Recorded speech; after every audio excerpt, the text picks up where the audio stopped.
আজ তোমাদের সাথে শেয়ার করছি ছানার কোপ্তাকারি। এটা আমার বরের এক পছন্দের খাবার। তো বর বলছিল আমি বানাই, বরের সাথে সাথে মেয়েও আমাকে হেল্প করছে। মা লুচি বানাবো।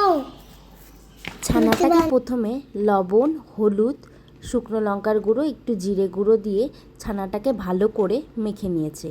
2 চামচ মতো ময়দাও দিয়েছে। গোল গোল শেপ করে নিয়েছে। কড়াই গরম করে তাতে ঘি আর সামান্য সাদা তেল দিয়ে কোপ্তাগুলো লাল লাল করে ভেজে নিয়েছে। ওই একই তেলে ফোড়ন দিয়ে তাতে জিরে বাটা, একটা টমেটো আর এক টুকরো আদার কোয়া গ্রেট করে দিয়েছে। সামান্য পরিমাণে লবণ দিয়ে জল দিয়ে মশলাটাকে ভালো করে কষিয়ে নিয়েছে।